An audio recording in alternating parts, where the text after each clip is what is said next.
Hi வணக்கம். உங்கள் ஆனந்த கண்மணி. ஆனந்த நாவல் கீதம் சேனலை கேட்குறவங்க எல்லோரும் மறக்காமல் சப்ஸ்கிரைப் பண்ணிவிடுங்க. லைக் பண்ணுங்கள், கமெண்ட் பண்ணுங்கள், ஷேர் பண்ணுங்கள். வாங்க நாம் இப்போ கதை கேட்க போகலாமா?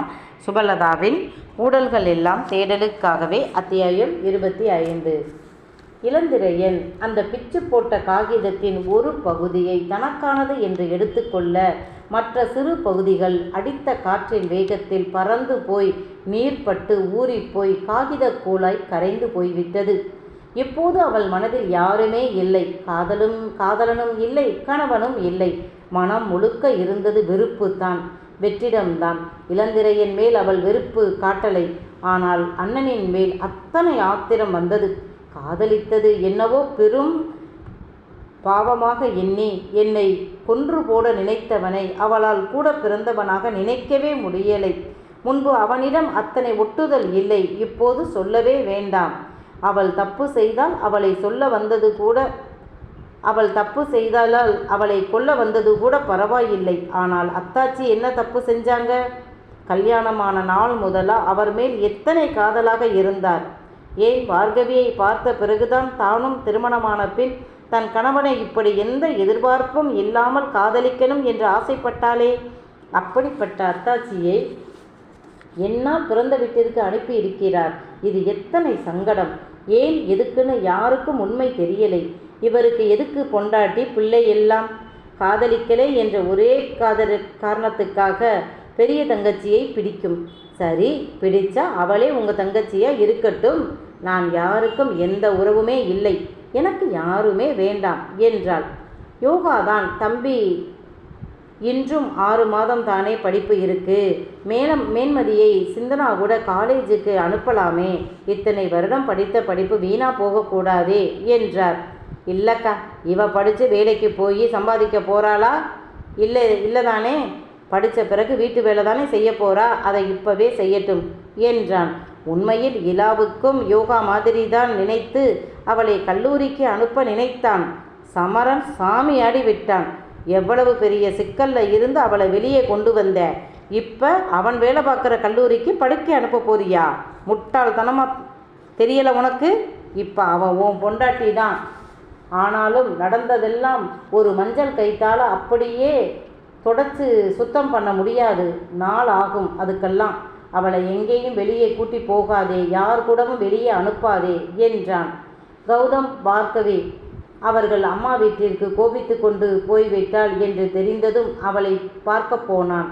பார்கவி அம்மா அப்பா நன்றாக வரவேற்று பேசினார்கள். பார்கவி வாங்க என்ற வார்த்தையோடு போய்விட்டாள். கிளம்பும்போது சொல்லிக்க அவள் அறைக்கு வந்தப்ப, இனி நீங்கள் இந்த பக்கம் வரவேண்டாம். அவளுக்கு கல்யாணம் ஆகிடுச்சு. அவள் நிம்மதியாக வாழட்டும்.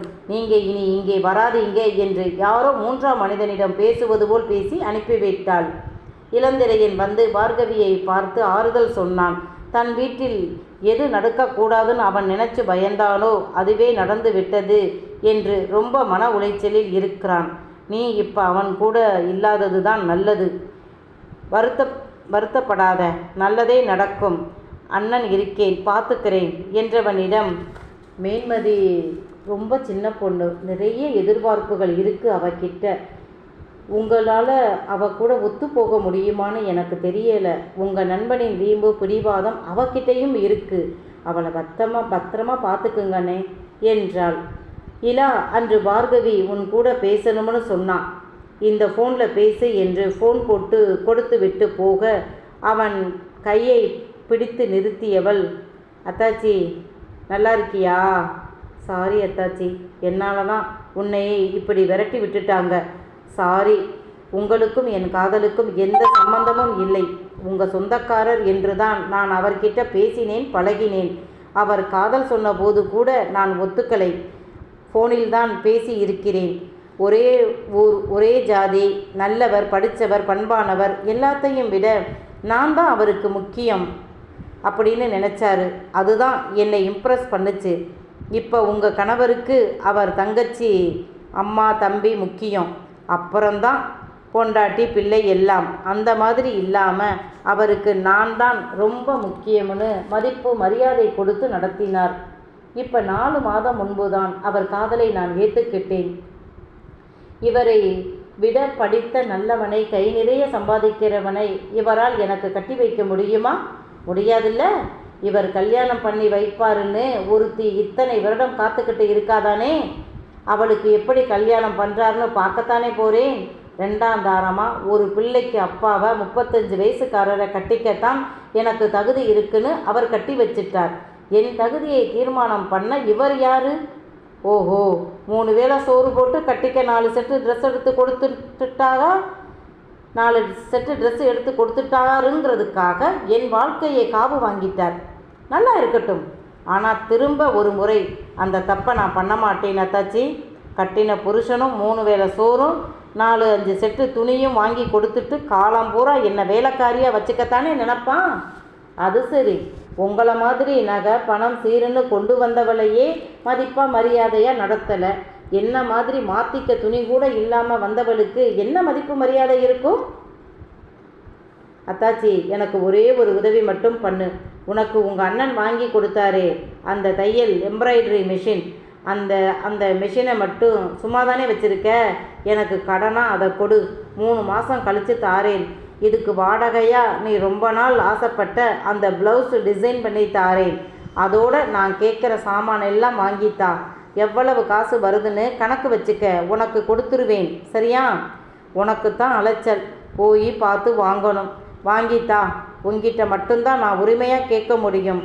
அப்புறம் உன்னோட வாட்ஸ்அப் ஃப்ரெண்ட்ஸ் கிட்ட சொல்லு, டிசைன் கொடுத்துட்டா ப்ளவுஸ் ரெடியாகிரும்னு சொல்லு. ரொம்ப நாள் வேணும்னு கேட்டாங்கல்ல, செஞ்சு தர்றேன்னு சொல்லு அத்தாச்சி என்று ஃபோனை வைத்து விட இலாவுக்கு அத்தனை கோபம். அவளை முறைத்தவன், உன் தகுதி எதுன்னு தெரிஞ்சிருச்சு தானே, அடங்கி இரு என்று சொல்லிவிட்டு நேராக சென்றது பார்கவி கிட்டத்தான். இப்பத்தானே மேன்மதி பேசினா, மெஷின் வாங்க வந்தியலா? வாங்கனே என்றவள் கூடத்தின் ஒரு புறமாக அவர் போட்டு மூடி இருந்த மெஷினை காட்டி, இதுதான் நான் வீட்டில் சும்மா இருக்கேன்னு அன்னை வாங்கி கொடுத்த மெஷின். இதில் நான் தச்சதே இல்லை. மேன்மதி தான் தையல் கிளாஸ், எம்ப்ராய்டரி கிளாஸ், ஆரி ஒர்க், குந்தன் ஒர்க் என்று கிளாஸுக்கு படிக்க போனாள். அவளுக்கு இந்த மெஷின் தான் உதவியது. அவள் தான் அப்பப்போ வந்து தச்சிட்டு போவா. அங்கே வீட்டுக்கு எடுத்துகிட்டு போனால் வைக்க இடமில்லை, அதுதான் இங்கே வந்து தச்சிட்டு போனான் என்றவள், அண்ணே எனக்கு ஒரு உதவி பண்ணுங்க என்று கேட்க, சொல்லு என்ன என்றான். நிறைய வாங்க சொல்லி இருக்கிறா. என்னால் தனியாக போய் அலைய முடியாது. உங்கள் காரில் கூட்டி போய் உங்கள் பொண்டாட்டி தானே வாங்க சொன்னா வாங்கித்தாங்க என்றாள். அவள் என்கிட்ட சொல்லலையே, அவள் அண்ணன் பொண்டாட்டி பிறந்த வீட்டு ஆளுகிட்ட தானே கேட்டா என்று அவன் கோபமாக பேச, அண்ணே தப்பாக சொல்கிறீங்க. அவள் என் அத்தை மக அத்தாச்சி கிட்ட தான் கேட்டிருக்காளே தவிர அண்ணன் பொண்டாட்டியே வேண்டாம்னு சொல்லிடுவா. அண்ணன் பொண்டாட்டி கிட்ட கேட்பாளா? பொதுவாகவே அவள் அண்ணன்கிட்ட கூட அவள் எனக்கு இது வேணும்னு கேட்க மாட்டா. அத்தைக்கிட்ட தான் கேட்பா. அதுவும் ரொம்ப தேவையானதாக இருந்தால் தான் அத்தை வாங்கி கொடுப்பாங்க, இல்லைன்னா முடியாதுன்னு சொல்லிடுவாங்க. அந்த வீட்டில் இவ ஒரு பாவப்பட்ட ஜீவன். சதுரன் மச்சான் ஆம்பளை புள்ள. அவருக்கு எதுவாக இருந்தாலும் நேரடியாக அண்ணங்கிட்ட ஒரு வார்த்தை சொன்னால் போதும், செஞ்சிருவார். மேதினி அவருக்கு பிடிச்ச தங்கச்சி. அண்ணங்கிட்ட என்ன வேணும்னாலும் கேட்டு வாங்கிக்கிடுவா. இவளுக்கு தான் அங்கே எல்லா கட்டுப்பாடும் உண்டு. எதுவும் வாங்கணும்னா அத்தைக்கிட்ட கெஞ்சி கேட்டு தான் நிற்பா. பாவம், அவ தலையெழுத்து அப்படி போல. என்கிட்ட கொஞ்சம் ஒட்டுவா, என்கிட்டேயும் எதுவும் கேட்க மாட்டா. ரொம்ப முக்கியம்னா தான் உதவி கேட்பா. அதுவும் இப்போ இந்த சூழ்நிலையில் கேட்டிருக்கா. நல்ல வேளை, எனக்கு அன்னை செலவுக்குன்னு பணம் அனுப்பி இருக்கிறாரு. அம்மா கிட்ட கேட்காத, திட்டும், உனக்கு தேவையானதை நீயே வாங்கிக்க அப்படின்னு அண்ணனும் அத்தாச்சியும் பணம் அனுப்பி இருக்கிறாங்க. இங்கே எனக்கு இப்போ என்ன செலவு? எதுவும் இல்லை. ஹாஸ்பிட்டல் போகும்போது தான், அதுவும் அப்பா கொடுத்துட்றாரு. அப்புறம் என்ன? அவள் கேட்டதை வாங்கி கொடுத்தா இப்போ அவளுடைய மனநிலைக்கு உதவியாக இருக்கும். அதை விட முக்கியமாக நான் ஆசைப்பட்டது, என்னோட ஃப்ரெண்ட்ஸ் ஆசைப்பட்டது எல்லாம் செஞ்சு கொடுத்துருவாளே, அந்த சந்தோஷம்தான் என்றாள். ஏன் அவளுக்கு நான் வாங்கி தர மாட்டேனா என்று இலா கேட்க, உங்ககிட்ட வாங்கிறதா இருந்தால் அவள் ஏன் என்கிட்ட கேட்க போகிறா என்றாள். பார்கவி பல்லை கடித்த இலா, என்கிட்ட கேட்க மாட்டாளாமா? வாடி, உன்னை என்கிட்ட கெஞ்ச வைக்கிறேன். என்று பல்லை கடித்தவன் பார்கவியை காரில் கூட்டிக் கொண்டு சிவகங்கை சென்று அங்கே அவள் கேட்டது கேட்காதது என்று அனைத்தும் நிறைய கடைகள் ஏறி இறங்கி வாங்கினான். இங்கே பெருசாக கிடைக்காதுன்னே. சிவகங்கை சின்ன ஊர், காரைக்குடியில் கிடைக்கும், இல்லைன்னா மதுரை போகணும்.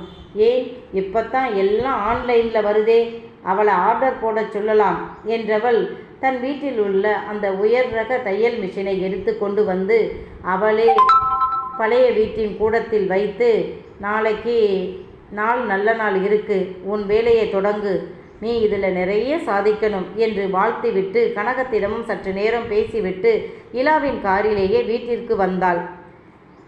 அன்று வெகுநேரம் விழித்து வாங்கி வந்ததை பார்த்து எடுத்து வைத்துவிட்டு நோட்டில் படம் வரைந்து கொண்டு இருந்தாள். மறுநாள் நல்ல நேரத்தில்தான் வேலையை தொடங்கினாள் மேன்மதி. அதன் பிறகு நாட்கள் வெகு வேகமாக ஓடியது.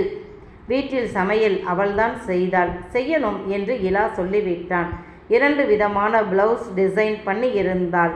அதை வாட்ஸ்அப்பில் அத்தாச்சிக்கு அனுப்ப ஏய் எனக்கு கொடுடி, சூப்பராக இருக்கு என்று பார்கவி கேட்க, லூசு மாதிரி பேசாத அத்தாச்சி, புள்ள பிறந்து பால் குடிக்கும் வர இந்த மாதிரி காஸ்ட்லியான ப்ளவுஸ் எல்லாம் தைக்காத, வேஸ்ட்டாக போயிடும் என்றாள். உண்மைதான், ஆனால் இவ்வளவு அழகான டிசைனை வேற யாருக்கும் கொடுக்க மனசே வரலை என்றாள். போ அத்தாச்சி, கேட்டவங்களை வீட்டில் வந்து வாங்கிக்க சொல்லு. பணம் எவ்வளவுன்னு சொல்லிட்டியா? அதெல்லாம் சொல்லியாச்சு. இவளுக்கு கல்யாணம் பேசி இருக்காங்க, நிறைய தப்பா. நல்ல வசதியான வீட்டு பெண் வருவா, கேட்டதை காசு கரெக்டாக வாங்கிடு என்றாள்.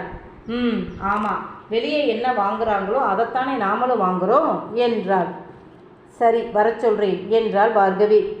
அன்று மாலை அந்த கல்யாண பெண்ணும் அவள் அம்மாவும் வீட்டிற்கு வந்து தயங்கி, கனகத்தை உங்கள் மருமகளை பார்க்கணும் என்று சொல்ல, எதுக்கு என்று கனகம் கேள்வி கேட்க, பேத்திகளும் வந்துவிட ப்ளவுஸு தைக்க கொடுத்திருந்தோம், அதுதான் வாங்கிட்டு போக வந்தோம் என்றார். யோகா அவளை கூப்பிடு என்று சொல்ல, சமையல் கட்டிலிருந்து வந்த மேன்மதி, வாங்க இருங்க ப்ளவுஸ் எடுத்துகிட்டு வரேன் என்றதும், மதி எனக்கு இந்த ப்ளவுஸ் ரொம்ப பிடிச்சிருக்கு, இதே என் ஃபோனில் மாடல் கொண்டு வந்திருக்கிறேன், இதே மாதிரி தச்சு தரியா, எங்கே எடுங்க பார்க்கலாம் என்றாள். எடுத்து தந்ததை பார்த்தவள், தைக்கலாம், ஒன்றும் பிரச்சனை இல்லை, ஆனால் இந்த டிசைனுக்கு காசு நிறைய வரும், ஏன்னா நிறைய கைவேலைப்பாடு தான், மணிக்கணக்காக உட்கார்ந்து செய்யணும். ஒரு டிசைனை எடுத்தால் 3 மணி நேரமாவது ஆகும். எனக்கு குடும்பம் இருக்குது, என் வீட்டுக்காரர் திடீர்னு வந்து சாப்பாடு போடு, காப்பி கொடு அப்படின்னு நிற்பார், நான் அதை விட்டுட்டு போக முடியாது, போனால் டிசைன் சரியாக வராது, அவ்வளவு கஷ்டமான வேலை. இதில் என்ன ரேட்டுன்னு அவங்களே போட்டிருக்காங்களே பாருங்க, இந்த விலை ரொம்ப சரியான விலை, உங்களுக்கு கட்டுப்படி ஆகுமான்னு பார்த்துக்கிட்டு கொடுங்க என்றாள். மதி, எனக்கு தாலி கட்டுப்பட்டு பட்டுச்சேலைக்கு இந்த டிசைன் தான் வேணும் என்றாள் அந்த பெண். என்னடி இவ்வளவு அதிகமாக இருக்குது, 2-3 ஆயிரம்னா பரவாயில்லை, இது 10,000 என்றார் அவங்க அம்மா. இது ப்ரைடல் கலெக்ஷன்மா, ரொம்ப காஸ்ட்லி, பொதுவாக இந்த டிசைன் எல்லாம் சிவகங்கையில் கூட தைக்க ஆளே கிடையாது. ஆமாம்,